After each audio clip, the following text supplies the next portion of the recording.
Hi there. This is Sarah Goldenthal. I am a matrimonial and family law attorney at Callagee Law. I am here today to have a discussion with one of Manhattan's leading therapists. There are endless concerns that are running the gamut here in our community as a result of the COVID-19 pandemic.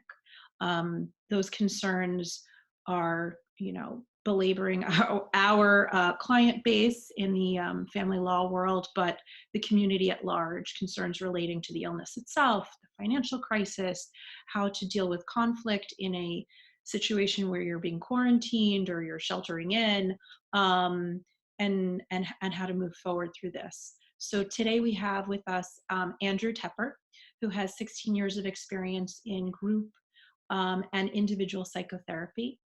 Andrew specializes in stress management, anxiety, depression, anger management, and conflict resolution. He has a clinic here in New York City. It's called Revive, and the website is Revive NYC, where he and other practitioners specialize in providing drug-free and innovative therapy. So we welcome Andrew, and we're going to start today with Andrew talking about some general tips on managing stress and fear and anxiety during this crisis. Thanks, Andrew. I guess I want to offer some practical tips for taking care of your mind during these difficult times. A lot of what I'm going to recommend today, you might have thought of before, and I think what's really important is to try to adhere to these tips as much as possible. I want to just full disclosure, I am following my own advice as well. The first is to designate times when you are not on a screen.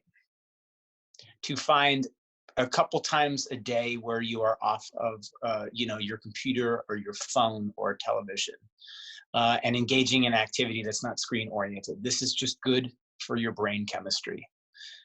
I would also recommend that at night you put your phone away, or you get off the computer at a particular time, because the screen will affect your sleep. So an hour before bed, put your phone away. And definitely I would discourage social media an hour and a half before bed, just so we can take good care of our minds, and so we can engage in what's called good sleep hygiene, and to further guarantee that we get a good night's rest. So screens are something that we really need to be careful around and create boundaries around. The second thing is, I would say, to encourage you to find a way to be creative during this time. If that means playing the guitar or trying to find some activity on YouTube that teaches you a new skill, like drawing, for example.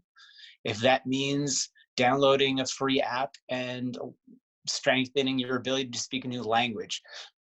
Developing mastery in a new skill and being creative are two endeavors that can help to fight against negative emotions and boredom. Also, I would say every day exercise, even if it's 5 minutes. Build some sort of exercise routine into your day. I know that might be very hard if you are managing work and a family and children. And that could mean just having a push-up routine every day that you do and working on your push-ups. It's really important for your mind that you continue to be physically active, even if that just means 5 minutes of exercise. Finally, get some fresh air. This can be really difficult to do if you're stuck inside in Manhattan or in the city. Literally sit by the window, take a call, or if you are working from home, take a call by the window, open the window. If you can, get outside. If you can't, just hang out by the window and open the window for a little bit. It's really important that during this time we get some fresh air and you get some sunlight. I hope those tips can be useful and practical. I'm going to add one more, and this is one that is backed by a lot of research and I'm really interested in. It's keep a gratitude journal. I text myself.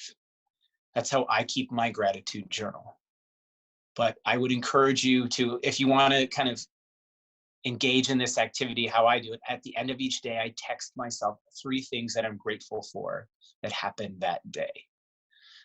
The research around this practice shows that it changes your brain chemistry if you do it for 28 days.